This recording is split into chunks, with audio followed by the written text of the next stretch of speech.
Jadi Celia membuat kita hanyut-hanyut semua ya. Ingin menyanyi terus ya. Oke, saudara, jadi hari ini saya akan share screen juga. Kita akan PA dengan topik upahmu besar di surga. Nah, jadi saya akan share screen.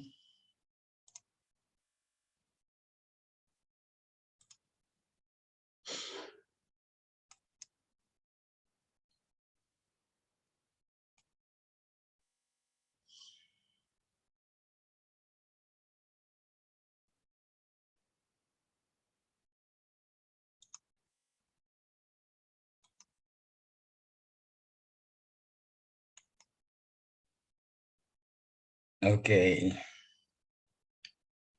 Jadi saudara, ini adalah topik yang memang saya pilih ya oleh karena saya melihat bahwa hidup ini kapan saja, di mana saja, kita sebetulnya itu punya ekspektasi ya. Ya kita mengharapkan something itu dari Tuhan. Dalam segala bentuknya. Jadi ada kalimat seperti ini yang saya ingin perhatikan.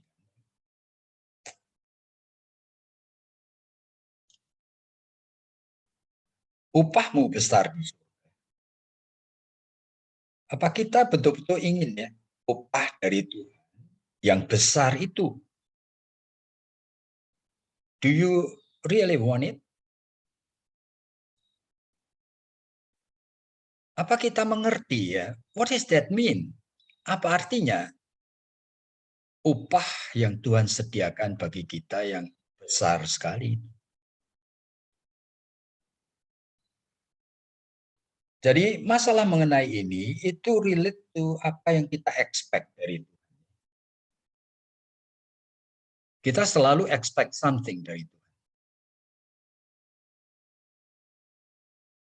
Tapi pada saat kita betul-betul mengerti apa yang Alkitab itu ajar, sebetulnya masalah ini itu menyingkapkan akan iman kita,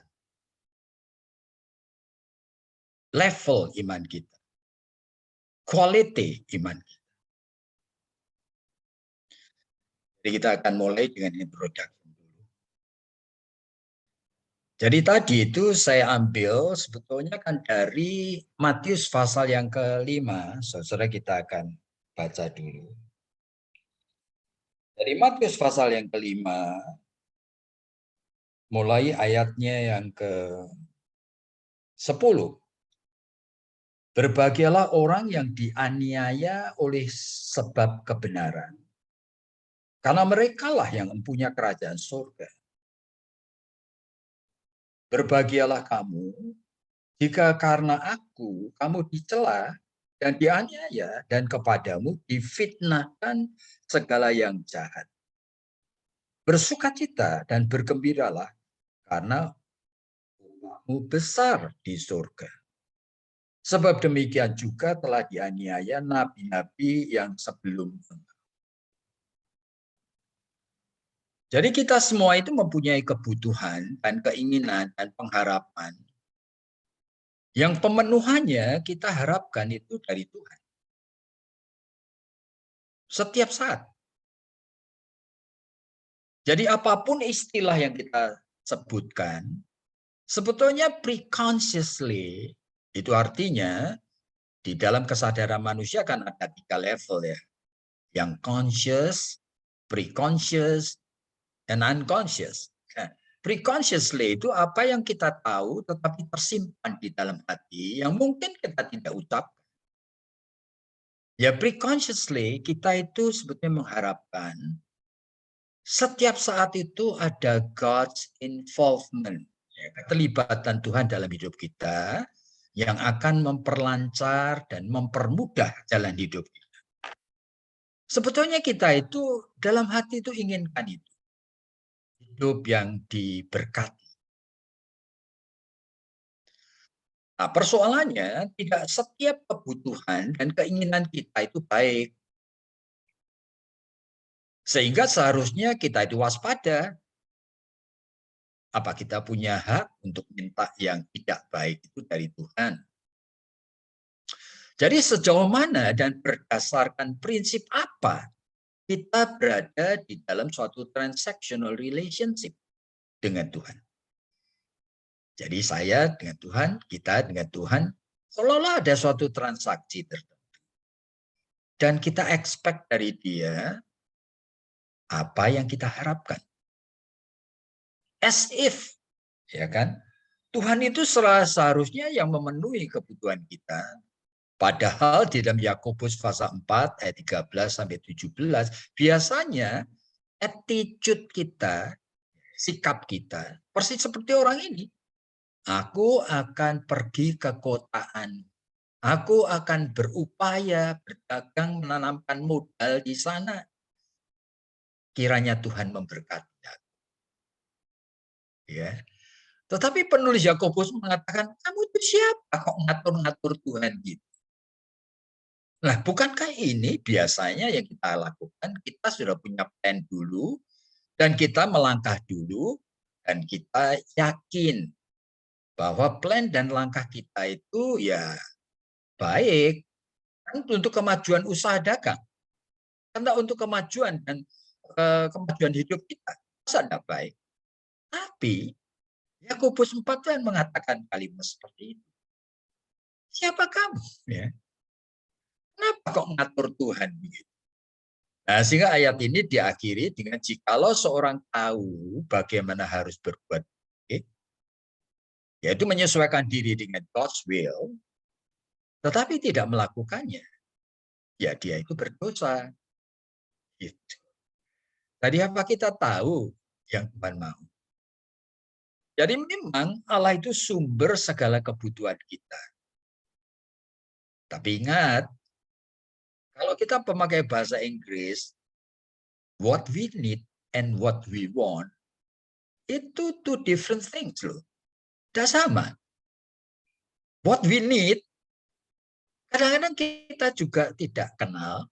Dan kalaupun diberikan kepada Tuhan kita tahu dan kenal, kita belum tentu mau. What we need, yang paling tahu Tuhan. Tetapi kita selalu pikir tidak tahu, padahal yang kita tahu itu what we want. Kita mau. Nah, tetapi Alkitab itu mengingatkan, hati-hati, oleh karena setan juga bisa memberikan segala sesuatu yang kita want.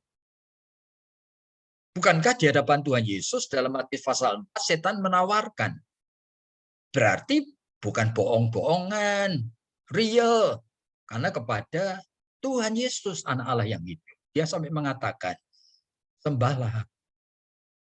Semua ini aku akan berikan kepadamu. Berarti memang after fall, setelah kejatuhan manusia dalam dosa, segala sesuatu di dunia ini ada di dalam kuasa setan. Kekayaan, kemewahan, kegemerlapan dunia ini, dengan segala yang ada, sebetulnya ada di dalam kuasa setan. Dan dia bisa berikan. Hati-hati. Dan kita sendiri bisa sebetulnya harus waspada, karena kita sendiri bisa create condition untuk mendapatkan apa yang kita inginkan. Ya. Dan ini berbahaya sekali. Ya, saya cuma mengutip aja dari salah satu filsafat yang hidup pada masa perjanjian baru. Sebetulnya di dalam Kisah Rasul-Rasul pasal 17, sebetulnya ada dua kekuatan cara berpikir yang menguasai manusia zaman ini. Yaitu dari Epikuros, Epicurean, dengan Stoik. Nah, kalau Stoik itu ajaran Yunani mirip dengan kekristenan sebetulnya. Nah, memakai sesuatu prinsip apatheia. Jadi kita itu berserah saja. Pokoknya kita berbuat baik, nasibnya nanti akan baik atau enggak, kita diam saja. Nanti Allah akan menerbitkan terang setelah kegelapan dalam hidup kita. Jadi kita itu harus pasrah. Nah itu.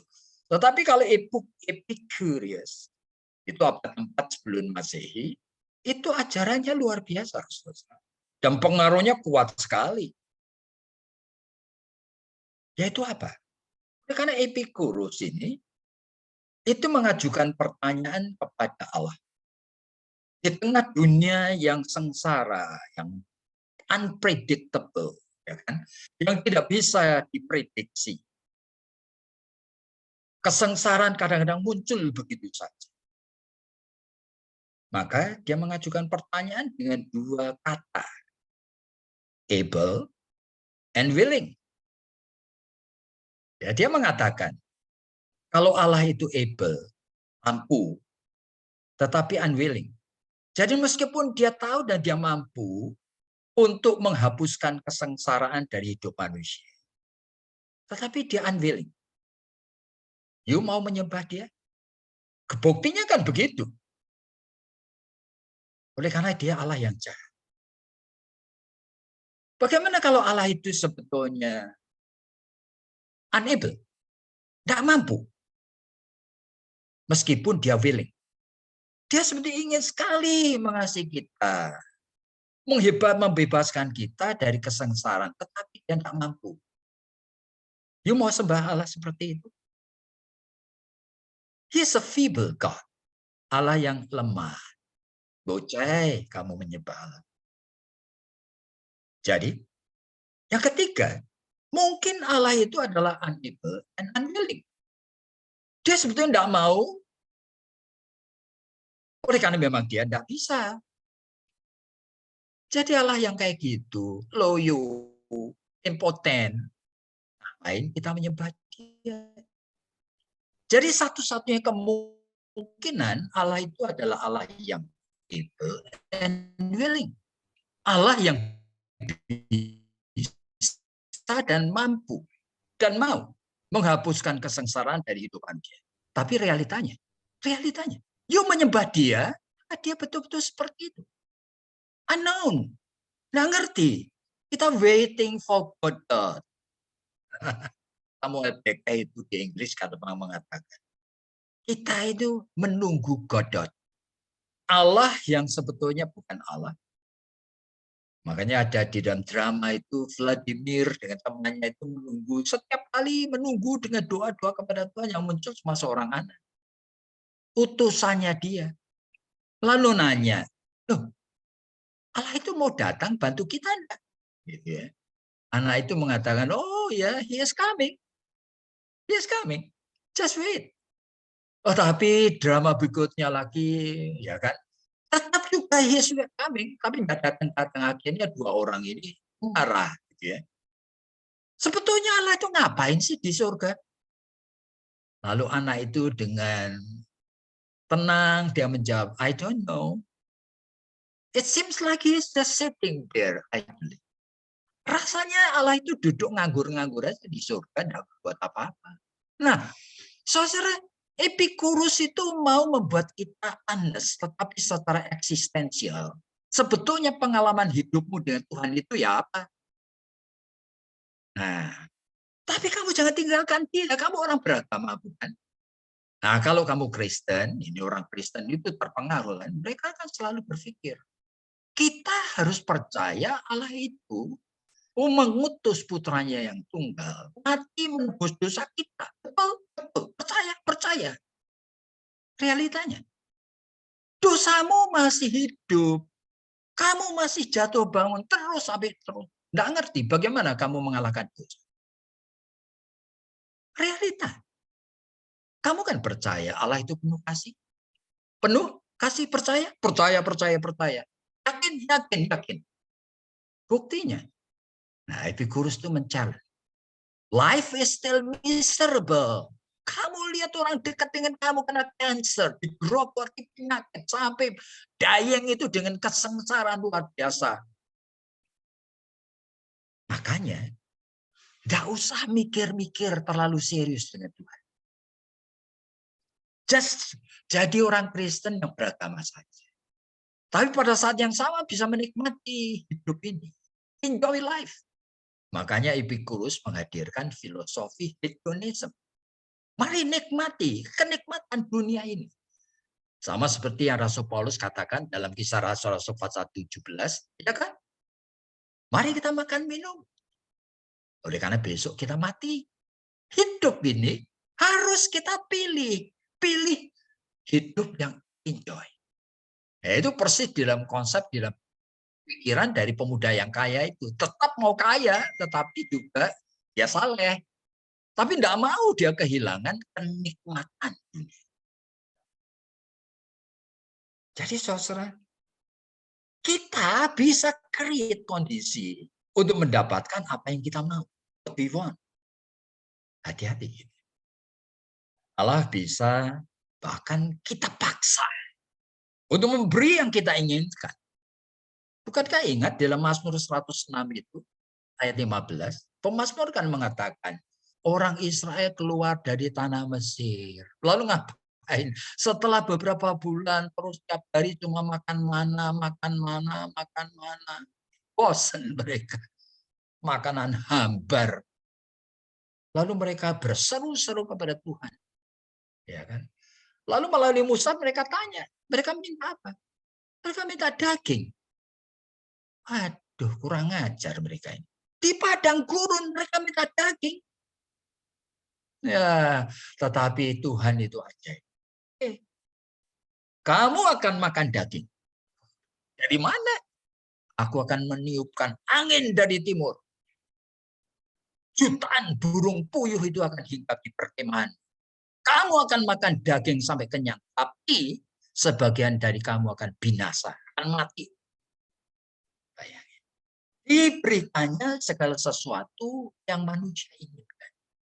Kalau you mau mendapatkan what you want, Tuhan juga bisa dipaksa loh. Tapi bukan dalam bentuk berkat. Barangkali kita katakan, hati-hati. Dangerous.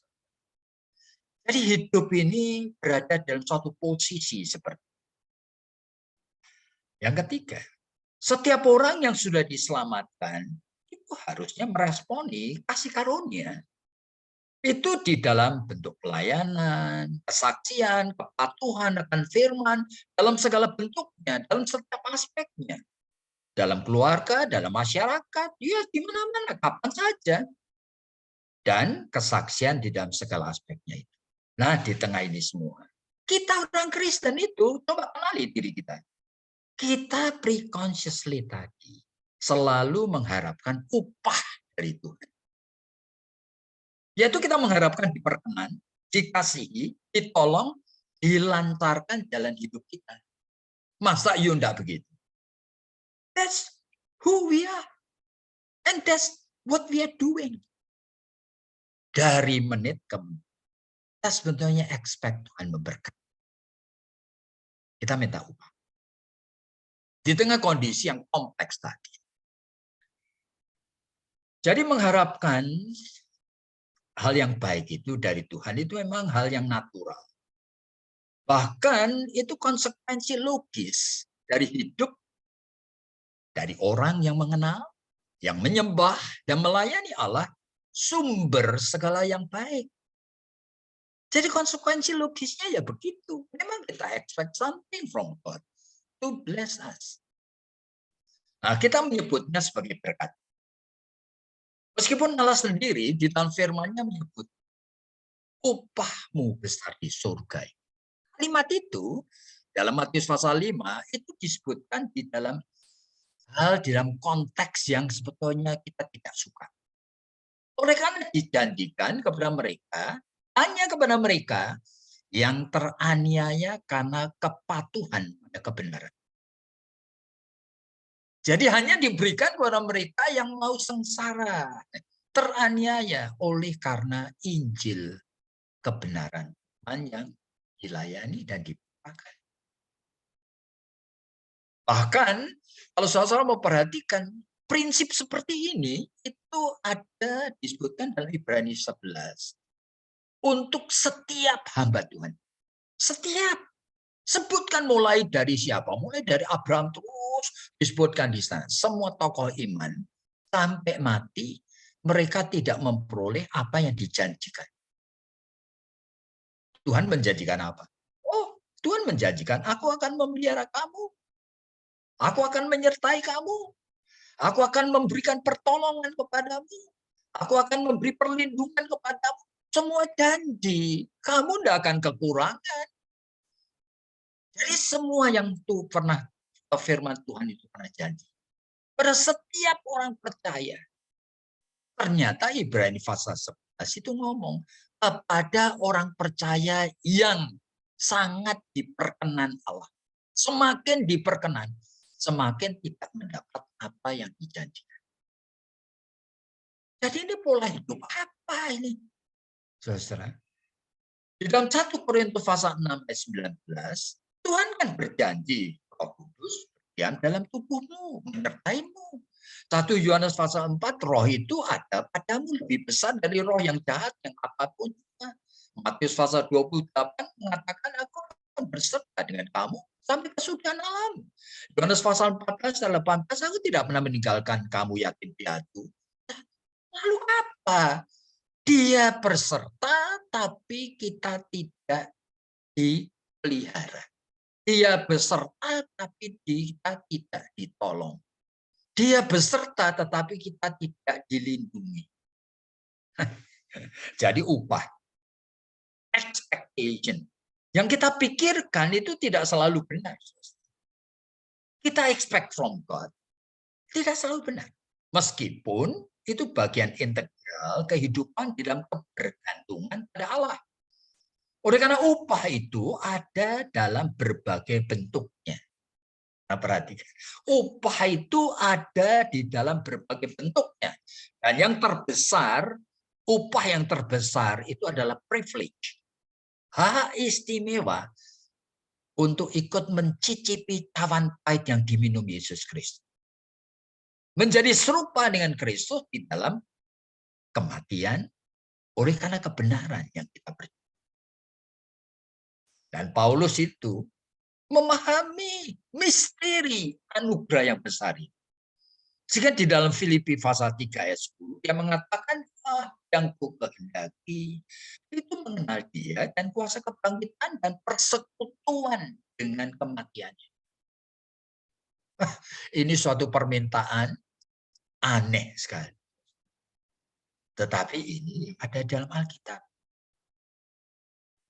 Nah, kita tahu apa itu upah terbesar yang disediakan bagi kita yang setia, yang mau benar-benar dipersiapkan untuk menjadi serupa dengan gambar anaknya Tuhan. You and me, semuanya sedang dibentuk dalam proses ke sana. Tapi kita tidak mau. Tidak mau kita. Karena kita tahu ujungnya itu apa. Ya, tetapi menjadi Kristen selama bertahun-tahun, kita tetap bergumul itu dengan perasaan dan pikiran manusia. Pikiran dan perasaan manusia. Dengan kemauan manusia dan keinginan manusia. Yang self-centered, yang egosentristik, yang menginginkan upah. Maaf. Yang kita inginkan itu bukan upah yang besar, upah yang primer, tapi upah sekunder. Yaitu common grace. Yang kita inginkan adalah anugerah umum yang Tuhan sediakan bagi semua orang di dunia ini. That's what we want. Sebagai orang Kristen. Yang sudah ditebus, yang diubah, diperbarui seluruh hidup kita. Tapi keinginan kita seperti ini. Seperti seekor babi yang dipungut menjadi pet. Diberikan minyak wangi, kita diberi pakaian, dia boleh masuk, bahkan tidur dengan tuannya di dalam ranjangnya. Tapi begitu ada kesempatan bebas, dia lari keluar masuk di dalam kubangan. Ngatur yang lama ini. Bayangin. Jadi pergumulan kita bukanlah pergumulan iman. Kalau saudara bergumul untuk kemajuan dari usahamu, ya kan, untuk keberhasilan daripada studimu, dan untuk apapun juga, seperti pergumulanmu dan saya bukan pergumulan iman, meskipun memakai nama Tuhan Yesus, meskipun dengan doa. Karena apa? Pergumulan lahir dari keinginan berkat Tuhan yang ecek-ecek, berkat Tuhan yang Tuhan sediakan untuk semua orang. Bukan berkat Tuhan yang sungguh dari Tuhan. Bayangkan. Jadi pergumulan dengan survival and natural instinct saja. yang kita lakukan. W.S. Rindra itu orang Katolik jadi Islam. Itu pernah menulis puisi yang judulnya Makna Sebuah Titik. Dia mengatakan, seringkali aku berkata ketika orang memuji milikku, kamu punya anak cantik. Nah, rumahmu apik loh. Waduh, bagus sekali mobilmu itu. Dan sebagainya. Bahwa sesungguhnya ini hanya titipan. Yang aku miliki itu titipan. Mobilku hanya titipannya. Hartaku hanya titipannya. Bahkan putraku itu juga hanya titipan. Tetapi mengapa aku tidak pernah bertanya ya? Mengapa dia menitipkan semuanya itu padaku? Dan kalau bukan milikku, apa yang harus kulakukan untuk miliknya itu? Adakah aku memiliki hak atas sesuatu yang bukan milikku? Mengapa hatiku justru terasa berat ketika titipan itu diminta kembali olehnya? Ketika diminta kembali, ku sebut itu musibah. Ku sebut itu sebagai ujian. Ku sebut itu petaka. Ku sebut dengan panggilan apa saja. Nah, pokoknya untuk melukiskan bahwa itu adalah derita lah. Ketika aku berdoa, aku minta titipan yang cocok dengan apa? Dengan hawa nafsuku. Aku ingin lebih banyak harta, ingin lebih banyak mobil, lebih banyak rumah, lebih banyak popularitas, dan kutolak kemiskinan. Seolah-olah semua derita adalah hukuman bagiku. Seolah-olah keadilan dan kasihnya itu harus berjalan seperti matematika itu loh. Aku bisa memprediksi, bisa hitung-hitung gitu. Aku rajin beribadah. Selayaknya derita itu menjauh dariku.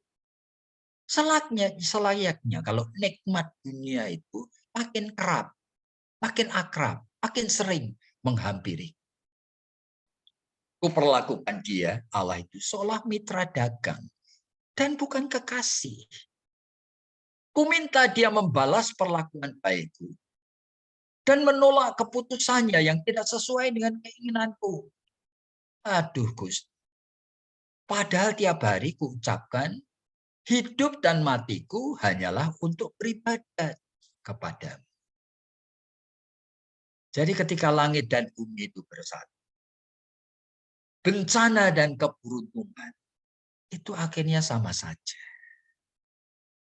Jadi suatu keluh kesah dari seorang W.S. Rindra. Karena bagaimana sikap iman dengan kompleksnya hidup dengan ekspektasi-ekspektasi ini. Ekspektasi yang keliru, yang lahir daripada natur kita sebagai manusia, yang tetap melayani dorongan insting dari, bayangin. Rupanya sikap iman itu tergantung dari kemampuan untuk apa? Sikap iman tergantung dari apa? Dari kemampuan mengintegrasikan seluruh Alkitab. Artinya, mengintegrasikan semua yang Tuhan pernah singkapkan di dalam konteks keinginan dan pengharapan manusia. Ya, saya ulangi. Alkitab itu banyak sekali ayat yang berkaitan dengan keinginan dan pengharapan manusia. Nah, saudara mesti kumpulkan, satukan, belajar integrasikan untuk mengerti. Pokoknya sikap iman itu bagaimana? Jadi iman itu seharusnya menyesuaikan diri dengan integrative faith. Jadi iman yang sudah berintegrasi. Dari semua ayat itu, seutuhnya sudah menjadi satu dalam konsep seperti apa. Nah itu. Nah untuk itu, minimal, ya saudara-saudara bisa tambahkan nanti, ada beberapa bagian Alkitab yang seharusnya kita pahami. Yang pertama, Matius pasal 19 mulai ayatnya 27. Kan? Sudah. Itu ayat itu ngomong apa? Oh, Matius 19 itu Petrus ngomong sama Tuhan. Tuhan, setelah aku meninggalkan segala sesuatu untuk mengikut Engkau, apa yang aku akan dapat? Nah, perhatikan ya. Setelah aku meninggalkan segala sesuatu menurut engkau, aku akan dapat apa? Upahku apa?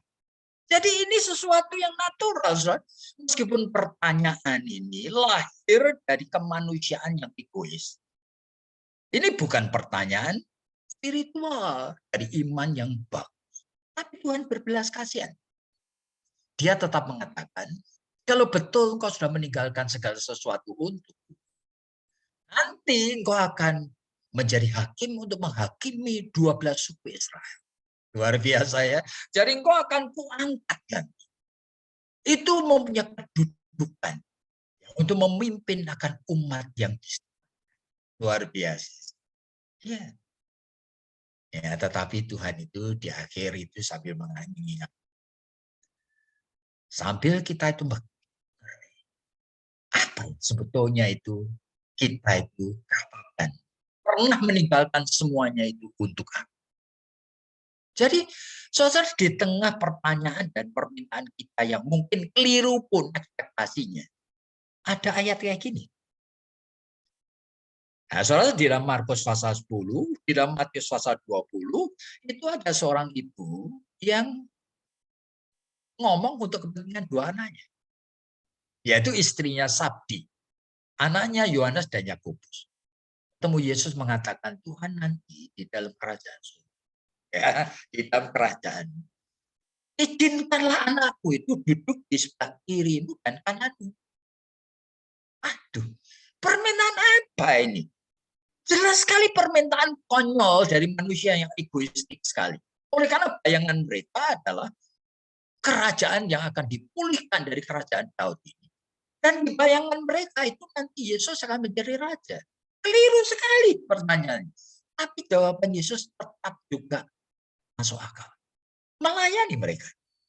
Dan mengatakan, apakah kamu sanggup sih ikut mencicipi akan tawan pahit yang kuminum? Nah, lalu dua anak itu mengatakan, oh yes, of course, we will. Nah, itu pun masih ditambah Yesus dengan kalimat seolah-olah penuh dengan empathy dan understanding. Tapi yang menentukan itu bukan Bapakku nanti di surga.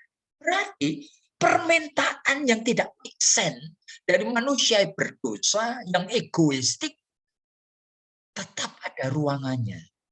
Karena Tuhan mengerti kelemahan. Nah, saudara ini hati-hati ya. Jadi ini satu ayat atau 2-3 ayat yang ada di dalam. Bagaimana dengan Matius pasal 6 mulai ayat 25 sampai 34? Ini Tuhan sedang berbicara mengenai kekhawatiran manusia, saudara dan saya, yang selalu khawatir untuk apa yang kita makan dan minum dan pakai. Loh, masa saudara khawatir? Iya, saudara khawatir dengan pekerjaan. Saudara khawatir dengan usaha. Saudara khawatir dengan apa yang kamu lakukan untuk mendapatkan uang. Meskipun mungkin kamu kaya sekali. Uang yang sekarang ada padamu untuk makan 7 turunan pun masih bisa. Tapi tetap kekhawatiran akan makan dan minum sebetulnya manifestasi dan kekhawatiran dasar yang manusia. Dan Yesus mengatakan apa di sana? Jangan khawatir. Kamu lihatlah bunga-bunga di ladang itu, di pinggir jalan itu loh. Bunga bakung itu. Perhatikan ya. Salomo, ya dengan segala kekayaannya, dia tidak pernah bisa berpakaian selebih indah dari bunga bakung itu. Khawatir. Aku sudah memelihara bunga yang diinjak-injak orang di pinggir jalan itu. Menghiasinya dengan the beauty yang luar biasa. Kamu lihat burung-burung di udara. Apa mereka menabur? Apa mereka menanam? Enggak. Tapi Tuhan memelihara. Kenapa kamu khawatir? Lalu, kekhawatiran seperti itu kalau kamu lampiaskan, kamu hidupkan. Ya, Matius pasal 6 ayat 32 Yesus mengatakan apa? Itu ada di dalam pikiran orang yang tidak kenal Allah. Bayangin. Kamu cari dong kerajaan Allah dengan segala kebenaran. Semuanya akan ditambahkan. Tapi Ini adalah masalah mengenai common grace yang Tuhan juga berikan kepada banyak orang. Sehingga Tuhan itu pada saat mau memelihara, Tuhan itu juga ingin kita memahami akan hidup dengan responsibility. Apa yang sebetulnya kamu butuhkan. Makanya Yesus mengajarkan jikalau kamu berdoa, jangan lupa katakan Bapa kami yang di surga, dipermuliakanlah namamu, bla bla bla, sampai kepada beri kepada kami makanan yang secukupnya saja hari ini. Yang secukupnya. Amsal Sulaiman pasal 30 kan mengatakan akur itu. Ya kan? Tuhan jangan beri kepada kami kekayaan dong. Nanti kami lupa kepadamu. Tapi juga jangan beri kepada kami kemiskinan. Kalau kami miskin banget nanti kami nyolong, kami nyuri. Beri kepada kami yang secukup. Jadi meskipun saudara itu adalah orang yang tidak boleh kuat. You harus tahu. Ingat. Ya kan? Kamu boleh mencari uang, tetapi kamu ingat tuh. Uang akar semua kejahatan. Di mana hartamu, ini hukumnya loh. Jiwamu itu bereaksinya bagaimana? Di situ hatimu. Makanya di dalam Matius pasal 19, Yesus mengatakan alangkah sulitnya. Ini betul-betul serius.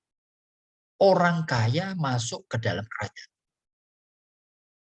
Sulit sekali. Lebih sulit seekor unta masuk lubang jarum. Aduh, impossible. Kalau gitu. Jadi kita perlu waspada. Sangat waspada. Meskipun ada janji penyertaan Tuhan yang seperti itu. Tetapi di dalam konteks janji penyertaan Tuhan, kita kadang-kadang heran, bukan? Kita melihat ada orang-orang yang tidak bisa makan sampai mati. Ya, ketika kita membaca misalnya mengenai itu temannya Billy Graham, ya, Templeton, Charles Templeton, itu seorang pengkhotbah hebat, bukan? Pada zaman mendirikan Youth for Christ di Kanada bersama Billy Graham, dia lebih gifted. Dia karismanya berkhotbah luar biasa. Ya, sampai attract lebih dari 2.000 orang. Setiap minggu 2.000 orang. Jadi akhirnya dia menjadi pengkhotbah. Kenal lebih dulu dari Billy Graham. Tapi apa? Pada suatu hari dia melihat buku majalah Life Magazine. Ya kan, banyak gambar gede-gede di sana. Paling depan itu adalah seorang perempuan dengan batok kelapa yang kosong, menggendong anak bayi yang mati. Matanya mengenada ke langit. Sambil di sana ada tulisan kapan hujan turun. Udah lebih dari 3 tahun kekeringan, sakit penyakit, sehingga orang-orang mati di pinggir jalan itu banyak sekali. Nah, Charles Templeton ini membaca, melihat kabar itu. Yang pertama kali muncul itu apa? Pikirannya. Tuhan itu apa enggak? Seperti Epikurus itu loh. Tuhan itu ada apa enggak? Kalau ada, kenapa manusia dibiarkan seperti itu? Bukankah dia menjanjikan bunga bakung aja juga dipelihara? Realitanya, apa ini? Waduh, dia bergumul, akhirnya dia mengambil keputusan untuk tinggalkan God. Dia berkhotbah, kemudian ditulis akan tulisannya itu dalam buku adalah Farewell to God. Jadi goodbye untuk my reason reject Christianity. Jadi alasanku itu menolak. Oleh karena apa? God yang ku sembah selama ini, aku kenal seolah-olah God yang caring. Realitanya kayak gitu. Meskipun kita bisa explain. Kemalasan, tanggung jawab apa, semua ini menjadi satu persatu. Ini ayat yang kedua. Sekarang ayat yang ketiga. Dalam Matius pasal yang ke-20, ayat pertama sampai 6, Tuhan Yesus itu memberikan perumpamaan. Ada seorang kaya, punya ladang yang segera akan dipanen. Ya, dia kemudian mencari pekerja-pekerjanya. Wah, dia sudah dapat berapa puluh orang yang kerja sama dia. Yaitu kerja 1 hari 1 dinar. Tetapi Tuhan ini aneh. Sudah setengah hari, jam 12 siang, dia masih keluyuran, masuk kampung, keluar kampung. Ngapain? Cari orang-orang nganggur. Dan tanya, ngapain kamu nganggur? Tapi tidak ada yang memperkerjakan kami. Namun, ayo kerja dengan aku nanti kasih upah selayaknya. Wah, senang sekali. Yang lebih aneh lagi, jam 3. Berarti 2 jam lagi, itu 3 jam lagi akan gajian. Masih dia cari orang-orang nganggur-nganggur dan ditawari yang sama. Lalu ayat ini masih ngomong, jam 5 petang. Berarti 1 jam lagi gajian. Dia masih ketemu lagi orang nganggur-nganggur. Lalu jam 6 gajian. Nah, orang yang kerja lebih dari 8 jam itu, matanya melolot. Melihat orang yang kerja 1 jam dikasih 1 dinar. Ya, pasti nanti aku dikasih 8 dinar. Ternyata kecelek. Giliran dia dapat juga 1 dinar. Akhirnya dia komplain mengatakan, nggak fair ini. Lalu Tuhan itu ngomong apa? Bukankah sejak awal kita sudah deal? Dia sudah setuju, bukan? Dan yang kedua, ini uangnya siapa? Ini uangku. Aku berhak untuk memberi, mengelola untuk apa saja. Ini berdasarkan kemauanku. Jadi saudara, apa sebetulnya ayat-ayat ini mau ngomong sama kita mengenai ekspektasi dan mengenai upah? Allah itu Allah berdaulat. Di dalam kedaulatannya bisa mengatur semuanya. Allah juga ingin kita lihat ayat yang lain. Ya, itu kedaulatan mutlak kan? Tapi kedaulatan itu tidak berlaku secara otomatis seperti itu. Karena di dalam providensia Allah itu ternyata menghadirkan dirinya di tengah konteks waktu kronos kita ini. Yaitu waktu diatur oleh ada detik, ada menit, ada jam, ada hukum sebab akibat. Ada planning, ada decision making. Ada strategi yang kita buat. Nah, ada tanggung jawab manusia. Sehingga Tuhan di dalam konteks waktu kronos ini, dia bukan penentu tunggal. Dia bukan penetap dari segala sesuatu. Jadi aneh sekali hidup ini. Kita satu pihak diberikan ayat mengenai ayat Matius 20. Pihak yang lain kita disadarkan bahwa cara Tuhan itu dealing dengan kita. Di dalam konteks kronos, segala sesuatu yang kita alami ada 6 kemungkinan penyebabnya. Dan Tuhan is not the single cause. Dia bukan satu-satunya penyebab. Dari segala sesuatu, dia kadang-kadang hanya menyingkapkan his will. Ya, meskipun his will disingkapkan, kehendak Tuhan 90% tidak pernah terlaksana. Iya, Tuhan menghendaki setiap orang Kristen mengabarkan Injil. Iya toh. Yang melaksanakan mungkin 0,1% aja. Tuhan menghendaki setiap orang Kristen mengasihi musuh, mendoakan musuh. Yang melakukan mungkin 0,1% saja. Yang lain tidak. Ratusan mungkin ribuan kehendak Tuhan disikapkan tidak pernah terlaksana. Nah ini, udah karena ada kebebasan manusia. Ada hukum alam yang Tuhan itu izinkan. Orang yang kerja dengan tekun, ya kan, hukum alamnya ya selalu ada hasilnya. Orang yang malas, hukum alamnya selalu ada hukum alamnya. Dan jadi saudara, bahkan kita diingatkan siapa yang akan mewarisi bumi. Ternyata hukumnya itu bukan yang pinter, yang cerdik, yang bisa membaca peluang, yang bisa merebut akan opportunity. Tuhan mengatakan yang meek, yang lemah lembut. Itu yang akan mewarisi. Berarti akan mendapatkan special privilege untuk mendapatkan apa yang Tuhan. Baru 3 ayat. Yang keempat. Di dalam Lukas pasal 17, mulai ayat yang ke-7 sampai 10, ini Tuhan juga memberikan sesuatu perumpamaan. Ya, perumpamannya ngomong apa? Ada seorang Tuhan. Lalu dia mengatakan, kalau Tuhan itu, ya kan, dia pulang dari kerja capek, dia duduk. Lalu apa yang dia lakukan? Oh, dia nunggu akan pelayannya. Pelayannya kerja dari pagi sampai jam 6 petang di ladang. pulang dengan keringatan, ya kan, pulang dengan badan yang capek luar biasa. Dia masuk di dalam rumah itu, Tuhan itu ngomong apa?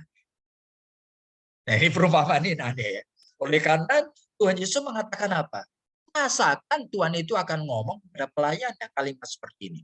Pelayanku, kamu baru kerja ya capek kelihatan. Kamu cuci badan dulu, mandi-mandi. Nanti kamu makan snack dulu, lalu tidur-tidur, leye-leye. Nah, kalau kamu sudah segar lagi, kamu layani aku. No, no, no. Banjo mengatakan, dia tahu Tuhan itu. Hambanya capek banget masuk rumah. Tetap hamba itu, Tuhan itu ngomong, hambaku, kamu layani aku. Siapkan makan untuk aku. Setelah aku makan, minum, baru giliranmu. Kamu boleh makan dan minum. Meskipun hamba diperlakukan begitu. Nah, itu Lukas pasal 7 mengatakan, hamba itu harusnya ngomong seperti itu. Kami itu hamba yang tidak berguna. Kami hanya melakukan apa yang harus kami lakukan. Bayangin, saudara, ini tuh mau mereveal apa gitu ya? Kita ini hamba-hamba Tuhan. Iya, mau reveal apa?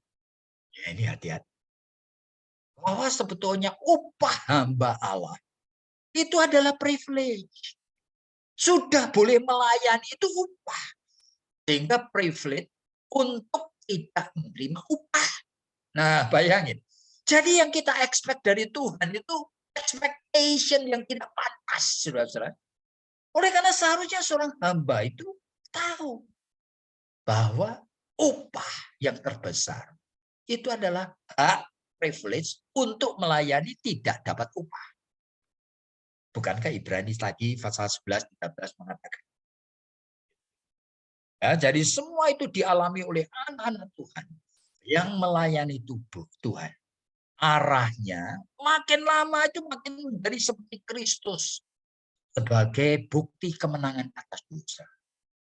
Karena hanya itulah self-sacrifice seperti itulah adalah kuasa dosa, kuasa mematikan. Maaf, kuasa mematikan. Oke. Nah, sekarang ayat yang kelima. Setelah ada beberapa ayat, saya masih tambahkan satu ayat lagi. 1 Timotius pasal 5, mulai ayat 17 sampai 6 ayat 2. Kenapa tiba-tiba Paulus itu ngomong mengenai ini? Di hamba Tuhan, ini tua, ya kan? Sudah melayani dengan baik, itu patut dihormati. Itu upahnya harus dihormati. Loh, plus bahkan harus mendapat bagian, dicukupin semua kebutuhannya. Waduh, banyak ayatnya ini. Yang seringkali disebutkan sebagai apa? Oleh karena ini pelayanan kasih untuk hamba Tuhan. Begitu. Jadi, di tengah Paulus sendiri sebetulnya bisa self-support. Paulus tahu, gereja sudah mulai bergerak. Sehingga ada banyak aspek yang nanti berkait-kaitan. Kalau hamba Tuhan itu tidak mendapatkan upah, tidak mendapatkan gaji, tidak mendapatkan tanda bukti dukungan untuk pelayanan yang dia lakukan. Sehingga meskipun Paulus bisa self-support, Paulus bisa membuat kemah, bukan? Tapi tetap dia mengajarkan. Hidup ini sesuai dengan 1 Korintus pasal 14. Allah itu Allah yang keteraturan. Jadi bukan Allah kacau balau. Di tengah keteraturan. Itu perlu sekali hamba Tuhan mendapatkan kepastian. Jangan sampai oleh karena pikirannya cari duit mau kerja, akhirnya menterbengkalaikan pelayanan yang luar biasa yang Tuhan. Makanya hamba Tuhan harus dapat upah. Nah itulah. Jadi saudara, kalau kita mau teruskan ada puluhan mungkin ratusan ayat di dalam Alkitab. Pada saat kita bicara mengenai our expectation before God. Puluhan ayat. Puluhan konteks. Lalu bagaimana kita menarik kesimpulannya? Dan dapat mengembangkan suatu konsep teologi tentang sikap dan ekspektasi di tengah kehidupan dengan kebutuhan-kebutuhan yang kita harapkan dapat dari Tuhan. Jadi kompleks. Jadi PA itu apa sih? PA itu bukan cuma belajar, oh ayat ini aku senang, ayat itu aku tidak senang. Senang, tidak senang, semua bagian Alkitab kita harus integrasikan, menangkap akan penyingkapan dari apa itu. Secara hidup manusia, secara khusus orang beriman, memang didesain sebagai hidup di dalam proses pertumbuhan yang arahnya itu makin self-denial. Bahkan rela berkorban untuk kebenaran. Jadi saudara mesti waspada. Itu mau orang Kristen mau pasif nggak bisa. Itu mau orang Kristen mau mandek nggak boleh. You dan saya menjadi orang Kristen cuma pilihannya satu. Mau masuk dalam proses menuju semakin serupa dengan gambar Kristus atau tidak. Cuma itu. Mau apa enggak? Oleh karena ini memang desain daripada Tuhan. Ini bukan suatu tawaran agree atau disagree. Mau dan enggak mau. Enggak. Oleh karena apa?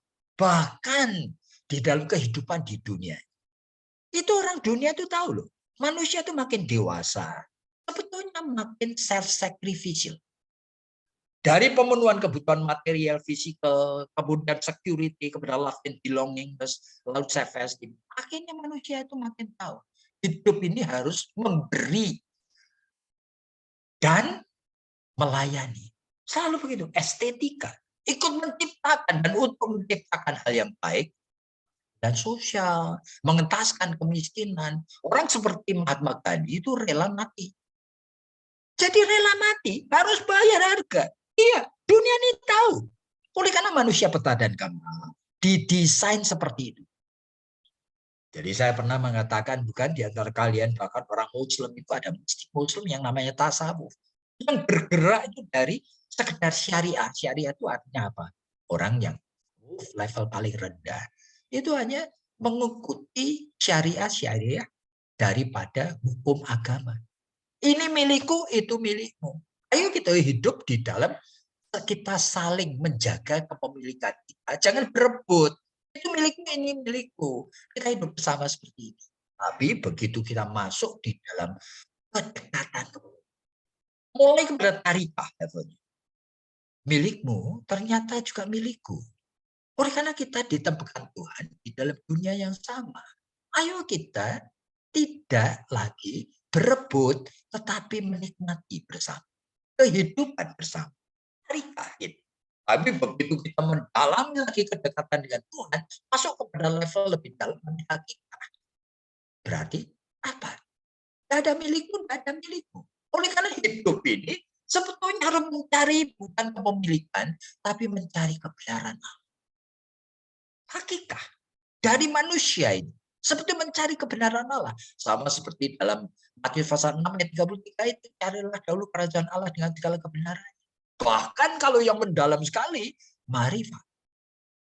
Tidak ada kamu, tidak ada aku. Yang ada cuma Gusti Allah.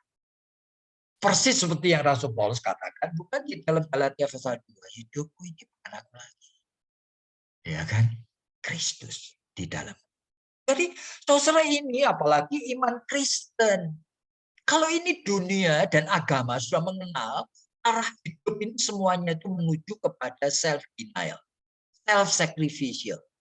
Proses kita itu jalan.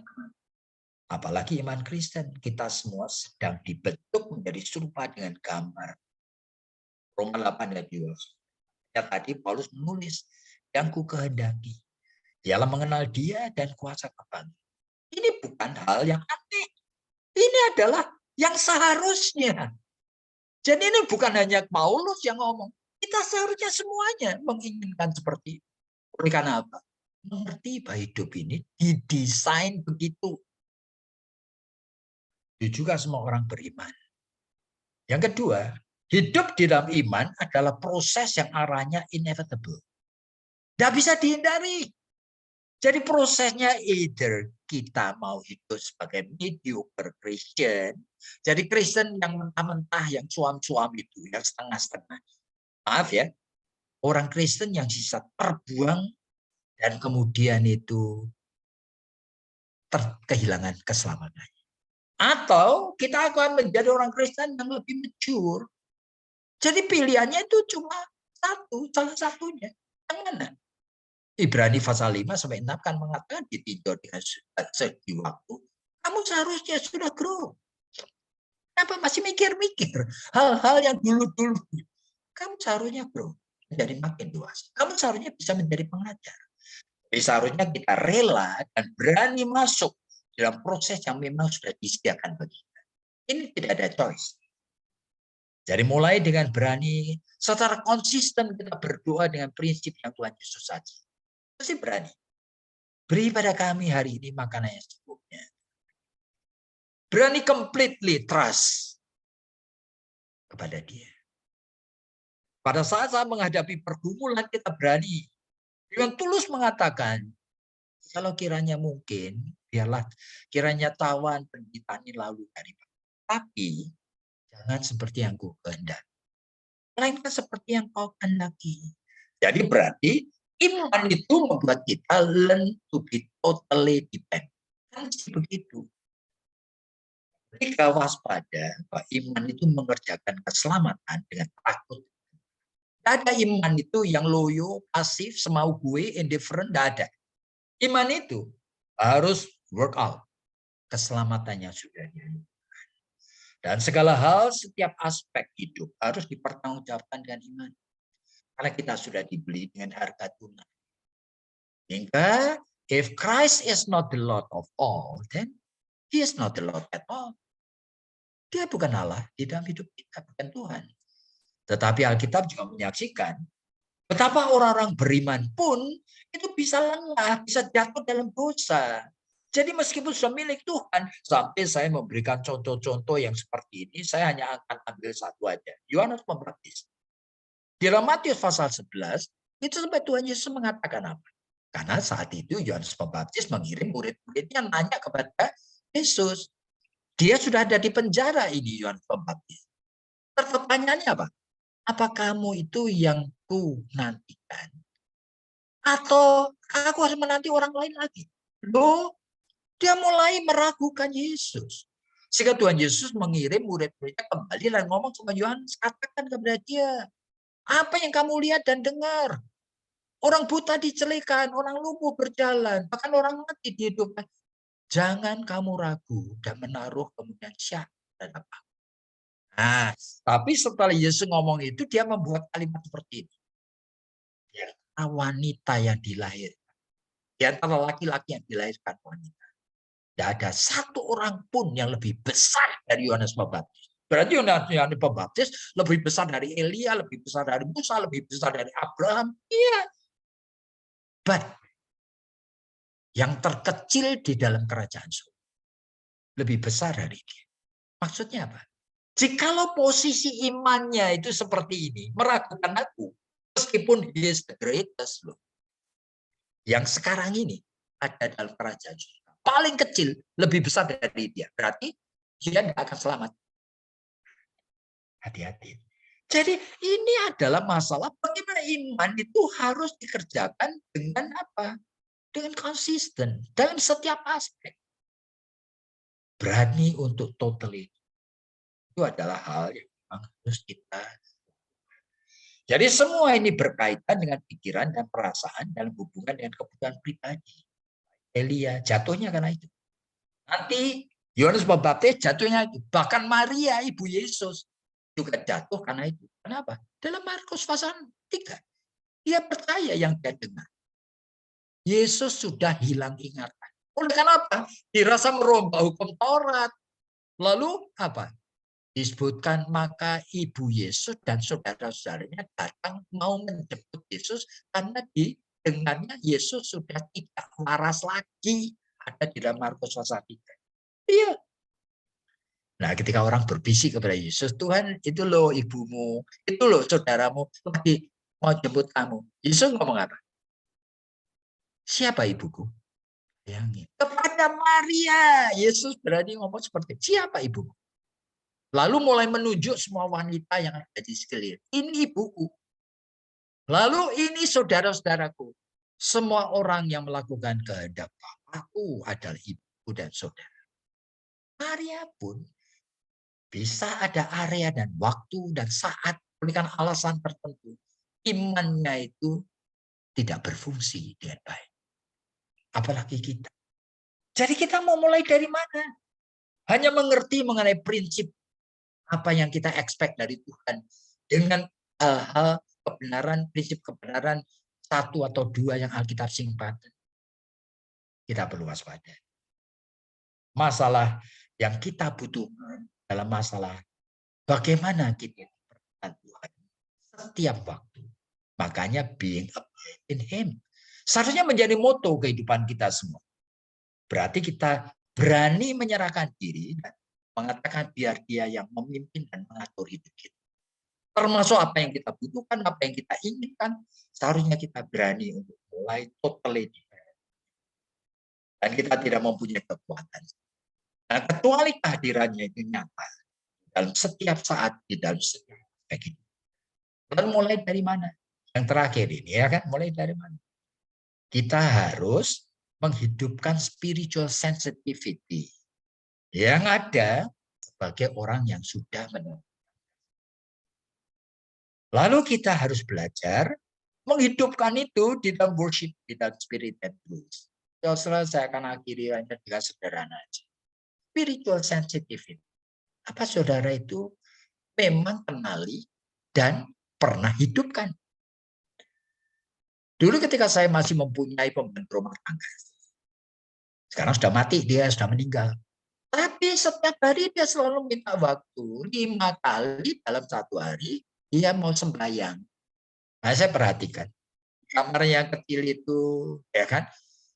Pembantu saya itu ngapain? Tua pembantu saya. Cuci muka, cuci kuping, cuci telinga, cuci tangan. Lalu ngapain? Siapin karpetnya, pakai jilbabnya, kudungnya. Lalu berlutut, saudara. Bayangin, sehari 5 kali. Juga barangkali menertawakan menganggap itu cuma tradisi. Cuma dilakukan berpuluh-puluh tahun. Tiap hari 5 kali. Minimal. Dia mempunyai keinginan diperkenan Allah. You and me, sebagai orang Kristen, ingin menyembah Allah yang hidup. Effort yang seperti ini, yang minimal seperti ini. Apakah saudara punya? Adakan special time alone with God. Berikan berdasarkan spiritual sensitivity-mu. Kita berlutut tersungkur. Dan biarkan Tuhan itu mulai menyentuh-nyentuhkan jiwa kita. Itu permulaan. Saudara ingin mau menyelesaikan masalah ini dengan PA. Impossible. PA itu hanya menambahkan akan apa? Bahan-bahan untuk dipikir. Setiap minggu sudah PA. Saya yakin 99% tidak mengalami itu. Oleh karena apa? Ini hanya menjadi objek untuk dipikir-pikir. Saya senang. Tadi yang Pak Yakob katakan, saya senang. Ini senang. Senang apa artinya? Ini antara kita dengan Tuhan. Nah, sehingga saya ingin supaya PA kali ini itu memberikan kepada kita itu kesan something yang sebetulnya itu terjadi dalam hidup kita, yang selama ini kita anggap enteng. Itu masalah apa yang kita dari Tuhan. Oke, saudara, jadi saya akhiri di sini dan siapa yang ada pertanyaan? Ya, terima kasih.